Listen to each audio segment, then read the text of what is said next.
Family Planning Association of ઇન્ડિયાની 2 દિવસીય મહત્વપૂર્ણ બેઠકની જાહેરાત કરાઈ। અમદાવાદના વાડજ ખાતે ફેમિલી પ્લાનિંગ એસોસિએશન ઓફ ઇન્ડિયાની 2 દિવસની મહત્વપૂર્ણ બેઠકની જાહેરાત કરવામાં આવી હતી। વર્ષ 1949 થી શરૂ થયેલી આ સંસ્થા જાતીયતા અને પ્રજનન સ્વાસ્થ્ય માટે કાર્ય કરી રહી છે। આગામી 2 દિવસ દરમિયાન રાજ્યભરના સંસ્થાન સાથે જોડાયેલા વોલેન્ટિયર અને સીએચસી તથા પીએચસી આ 2 દિવસની ટ્રેનિંગ આપવામાં આવશે। કુટુંબ નિયોજન, એચઆઈવી અટકાવવું અને મહિલાઓને લગતી સમસ્યાઓનું નિરાકરણ કરવા માટે સંસ્થા કાર્યરત છે।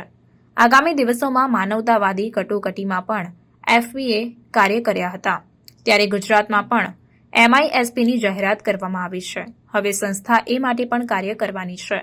આ સંસ્થા સાથે રાજ્યના ગાયનેકોલોજિસ્ટ અને મહિલાઓ માટે કાર્ય કરતા સામાજિક અગ્રણીઓ પણ જોડાયેલા છે। ભૂતકાળમાં મહિલાઓની સમસ્યાઓ વધુ પડતી હતી। પ્રસૂતિ દરમિયાન મહિલાઓના મૃત્યુ પણ વધુ થતા હતા। હવે રાજ્યમાં રેશિયો બદલાયો છે। 1 લાખ સામે ફક્ત 90 થી 95 મહિલાઓના જ મૃત્યુ થાય છે। નાની ઘટનાઓને બાદ કરતા પ્રસૂતિ માટે સરકાર કામ કરી રહી છે। સર, એફપીએ અને એમઆઈએસપી હવે સાથે કામ જવાબદારી આપણને મળી છે। એમઆઈએસપી બિલકુલ શું છે અને આપણે કેવી રીતે કાર્ય કરવાનું છે? Family Planning Association of India જે છે મોસ્ટલી અત્યાર સુધી સેક્સ્યુઅલ રિપ્રોડક્ટિવ હેલ્થ ઉપર કામ કરતી સંસ્થા છે છેલ્લા 75 યર્સથી।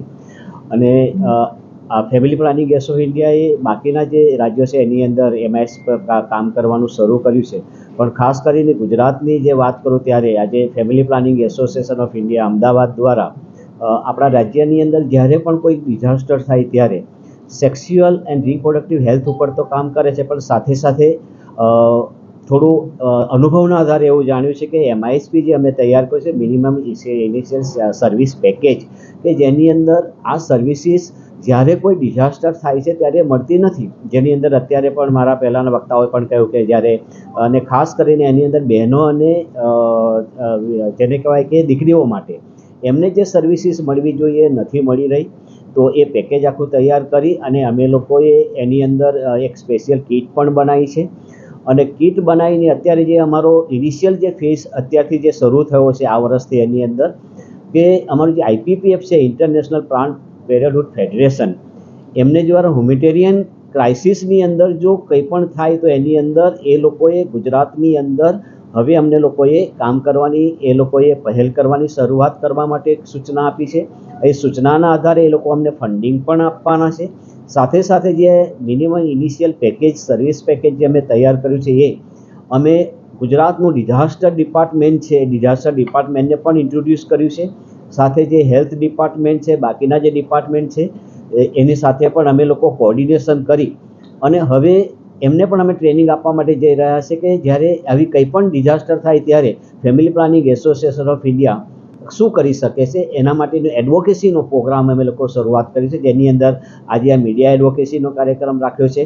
આવતીકાલે ગુજરાત સરકારના આપણા જે કોઈ સબ સેન્ટરો છે, પીએસસી છે, સીએસસી છે, એની અંદર જેટલા પણ એડોલેસન્ટ કાઉન્સલર છે, સાથે સાથે જે ફેમિલી પ્લાનિંગ કામ કરતા જે કાઉન્સલર છે અને એમના તાલુકા અધિકારી મેડિકલ ઓફિસર છે એમના માટેનો આખો દિવસનો એક ટ્રેનિંગ પ્રોગ્રામ પણ રાખ્યો છે।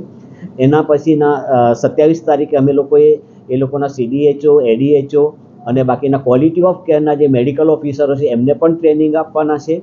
એ લોકોની ટ્રેનિંગ પૂર્ણ થયા પછી અમે લોકો યુથ ચેમ્પિયન બનાવવાના છે કે જે યુવાનો જે છે જે એનએસએસની જે કોલેજો ગુજરાતભરની અંદર કામ કરી છે એમાંથી સિલેક્ટેડ જે યુથ એની અંદર કામ કરવા માટે ઇન્ટરેસ્ટેડ હોય એ લોકોને અમે લોકો પહેલેથી ટ્રેનિંગ આપવાના છીએ કે જેની અંદર ડિઝાસ્ટર થાય ત્યારે એ લોકો યુથ ચેમ્પિયન તરીકે શું એની અંદર સેવાઓ આપી શકે।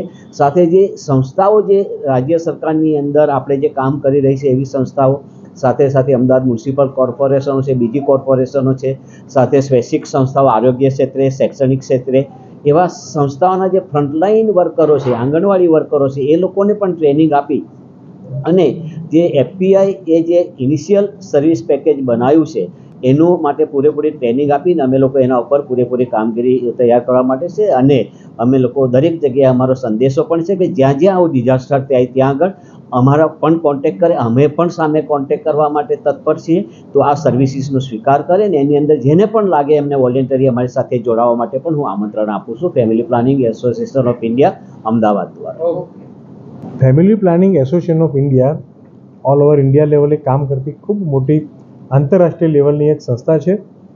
એનો મુખ્ય ધ્યેય આપણે જે વાત કરીએ મુજબ કે બહેનોને પડતી સમસ્યાઓ, જ્યારે એક દીકરી રમતી રમતી 14-15 વર્ષથી એક જ્યારે સ્ત્રી બનવા તરફ જઈ રહી હોય અને એને લગતા જે પણ પ્રશ્ન હોય એ બધી જ સમસ્યાઓ પર એફપીઆઈ કામ કરતું હોય છે. એને એડોલ્સનને લગતા ખૂબ બધા, જ્યારે સમાજની અંદર અમુક પ્રશ્નો એવા છે કે જેને ઉઠાવવા માટે કોઈ તૈયાર નથી હોતું, એવા પ્રશ્નો લઈ એવી દીકરીઓ સાથે, એવા દીકરાઓ સાથે, એવા થર્ડ જનરેશન સાથે, એવી HIV જેવી સમસ્યાઓ સાથે આ બધી જ સમસ્યાઓની અંદર યુવાઓની અંદર જાગૃતિ લાવવી હોય કે પછી આવા જ્યારે સમાજની અંદર તરછોડાયેલા પ્રશ્નો હોય એવા પ્રશ્નોને જ્યારે સમાજની અંદર ભેગા કરી અને યુવાઓ સાથે એક સરસ મજાનું સંવાદ ગોઠવી અને family Planning Association of India કાર્ય કરતી હોય છે.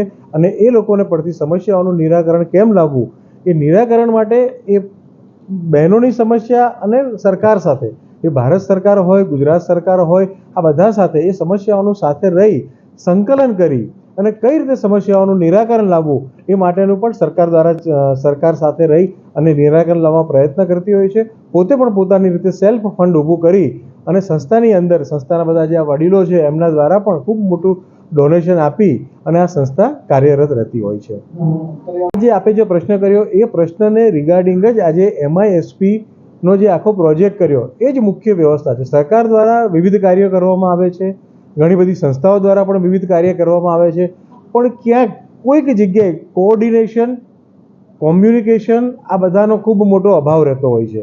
તો આજે family Planning Association of India દ્વારા એક નક્કી કરવામાં આવ્યું કે ભાઈ આ જ્યાં જ્યાં કંઈક નાની મોટી ત્રુટિ રહી છે, સરકાર દ્વારા ખૂબ મોટો ખર્ચો કરવામાં આવે છે, લોકો પણ કાર્ય કરવા તૈયાર હોય છે, પણ યોગ્ય સમયે યોગ્ય કોમ્યુનિકેશન થાય, યોગ્ય રેફરન્સ સિસ્ટમ ગોઠવાય, યોગ્ય ટાઈમે યોગ્ય વ્યક્તિને યોગ્ય હોસ્પિટલ અથવા યોગ્ય સ્થાને પહોંચાડવામાં આવે તો જે મેટરનલ મોર્ટાલિટી એટલે કે માતાનો મૃત્યુદર છે, જે બાળકોનો મૃત્યુદર છે, આ ઘટાડવાની અંદર ખૂબ મોટું યોગદાન આપી શકાય. એટલે એની અંદર ફેમિલી પ્લાનિંગ એસોસિએશન દ્વારા આ MISPનો જે પ્રોજેક્ટ છે એ જ મુખ્ય ધ્યેય છે કે આ બધાનું કોઓર્ડિનેશન કરી અને આ માતાનો મૃત્યુદર ઘટે એવા પ્રયત્નો કરવા.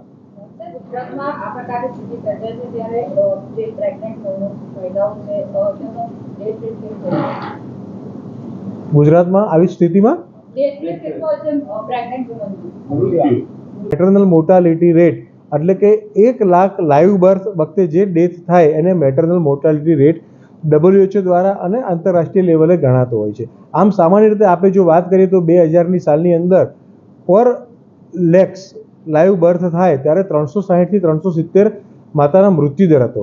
આજે સરકાર દ્વારા અને વિવિધ NGO દ્વારા પ્રયત્નો કરતાં કરતાં આજે તમે જુઓ તો એ દર ઘટાડતા ઘટાડતા આપણે 97ના દર ઉપર આવી ગયા છે. આજે 1 લાખ લાઈવ બર્થ ઉપર માત્ર 97 માતાનો જે મૃત્યુદર છે એ થઈ ગયો છે. એટલે ખૂબ દર વર્ષે તમે જુઓ તો 3 થી 4% અંદર ઘટાડો થઈ રહ્યો છે. સાથે સાથે સ્કિલ્ડ પ્લેસ ઉપર જ્યારે જે હોમ ડિલિવરી થતી હતી, ગામડાઓની અંદર ડિલિવરીની સુવિધાઓ નહોતી, ત્યાં આજે વિવિધ એકમો દ્વારા આયા બહેનોને પણ ટ્રેનિંગ આપવી, હોસ્પિટલની અંદર ટ્રેનિંગ સ્ટાફ આપવો અને પબ્લિકની અંદર અવેરનેસ લાવવી કે ભાઈ ડિલિવરી જે છે હોસ્પિટલમાં જ થવી જોઈએ. એ કરતાં આજે ખૂબ બધો રેટ આપણે ઘટાડી શક્યા છીએ અને એના કારણે આજે માતાઓનો મૃત્યુદર ખૂબ નીચો ગયો છે.